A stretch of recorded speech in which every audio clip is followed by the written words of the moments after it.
हमारा next question है शिरक किसे कहते हैं और इसकी अक़साम के मुतल्लिक़ आप क्या जानते हैं। ठीक है, आज चलते हैं पेज नंबर 4 और 5 पर।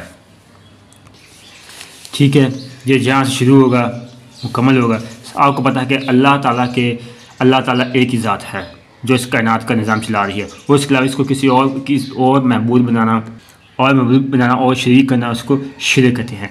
कहते हैं कि हर गुनाह माफ़ हो जाएगा, लेकिन शिरक का एक राय के दाने में जितना भी शिरक माफ़ नहीं होगा। ठीक है, शिरक डेफिनेशन है।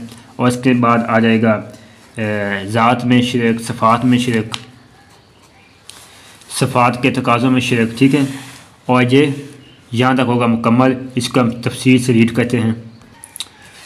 शिरक अकीदा तौहीद इंसान का सबसे पहला अकीदा है। शिरक और इसकी तमाम इक़साम बाद की पैदावार हैं। दुनिया का पहला इंसान अकीदा तौहीद ही का कायल था। पहले इंसान हज़रत आदम अलैहिस्सलाम थे जो अल्लाह ताला के पहले नबी थे। आप अलैहिस्सलाम ने अपनी औलाद को भी इस अकीदा की तालीम दी, मगर जैसे जैसे इंसानी आबादी में इजाफा होता गया और लोग इधर उधर बिखरने लगे तो आहिस्ता आहिस्ता लोगों ने सच्ची तालीमात को भुला दिया और गुमराही का शिकार हो गए। एक अल्लाह बुज़ुर्ग बरतने के बजाय कई खुदा मारने लगे और अल्लाह ताला के साथ उन्हें भी अब महबूब बना लिया। इन लोगों ने जिस चीज़ को हैरनाक देखा उससे ऐसे खौफज़दा हुए कि उसे दूता समझ लिया और इसकी पूजा पाठ शुरू कर दी। इस तरह आग का दूता, समुद्र का दूता और आंधे वगैरह के दूते गा लिए।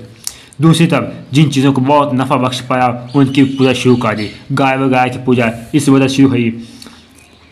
उन लोगों के हिदायत के लिए अल्लाह ताला ने यके बाद दिए कई पैगंबर भेजे जिन्होंने इनको तौहीद का भोला हुआ सबक याद दिलाया और शिरक की मज़म्मत की। कुरान मजीद में शिरक को बहुत बड़ा जुल्म कहा गया है। अल्लाह ताला का फरमान है, तर्जमा यकीनन शिरक बहुत बड़ा जुल्म है। एक दूसरी जगह इरशाद हुआ, सूरत निसा 48, तर्जमा बेशक अल्लाह इस बात को माफ़ नहीं कहता कि उसके साथ शिरक किया जाए। जो गुनाह इसके अलावा है जिसके चाहेगा माफ़ मारेगा। हर गुनाह माफ़ हो जाएगा, लेकिन नहीं होगा तो शिरक का गुनाह माफ़ नहीं होगा। एक राई के दाने के बराबर जिसने शिरक किया उसका भी हिसाब होगा।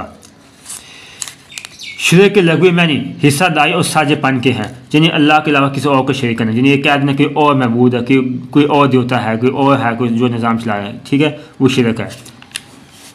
दीन की इस्लाह में शिरक का मफहूम ये है कि अल्लाह ताला की ज़ात या सफ़ात के तगाज़ों में किसी और को इसका हिस्सादार और साझी ठहराना। इस तरह शिरक की 3 अक़साम हैं। ज़ात में शिरक, इसका मफहूम यह है कि अल्लाह ताला की हकीकत में किसी दूसरे को हिस्सादार समझना, यानी इसकी सूरत यह है किसी दूसरे में यही हकीकत मानकर उसे अल्लाह ताला का हमसा और बराबर समझना।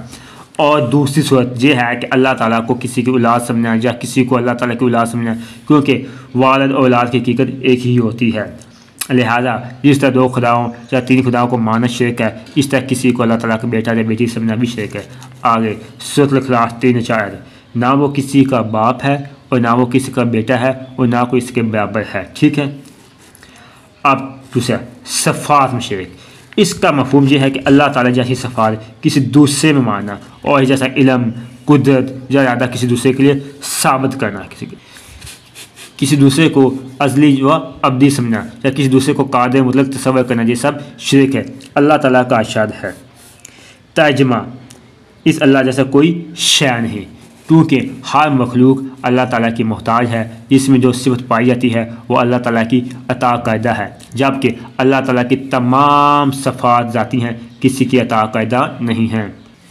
बाकी सफ़ात के तकाज़ुम शिरक, अल्लाह ताला अज़ीम सफ़ात का मालिक है। इन सफ़ात की इज़्ज़त का तकाज़ा यह है कि सिर्फ उसी की इबादत की जाए और इसके सामने पेशानियाँ झुकाई जाएँ।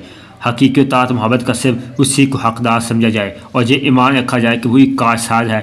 इक़्तिदार अल्लाह सिर्फ उसी के हाथ में है। इसके कवानीन पर अमल करना ज़रूरी है और इसके कवानीन के मुकाबले में किसी का कानून कोई हैसियत नहीं रखता। कुरान मजीद में इरशाद हुआ है, सूरत बनी इसराइल 23 आयत नंबर, तर्जमा कि तुम इसके सिवा किसी की इबादत ना करो। सूरत अल-बकरा आयत नंबर 163, तर्जमा और तुम्हारा महबूद एक ही महबूद, उसके सिवा कोई महबूद नहीं। सूरत अल-माइदा 44 आयत नंबर, और जो अल्लाह के नाज़िल करदा हुक्म के मुताबिक फैसला ना करे तो वो वही लोग काफिर हैं। सूरत यूसुफ 40, तर्जमा हुक्म का अख्तियार सिर्फ अल्लाह के लिए है। अल्लाह ताला को इनाम हकीकी समझा जाए और खुलूस दिल से उसका शुक्र बजा लाया जाए। ये शुक्र सिर्फ यही नहीं कि ज़बान से या अल्लाह तेरा शुक्र है, कह दिया जाए, बल्कि इसकी हकीकी सूरत यह है कि अपनी इबादत और बंदगी का रुख सिर्फ अल्लाह की ज़ात की तरफ फेर दिया जाए और गैर अल्लाह की इबादत और बंदगी का अपनी अमली ज़िंदगी में कोई शायबा तक ना रहने दिया जाए। ठीक है, आपने जहाँ तक इसको मुकम्मल करना है।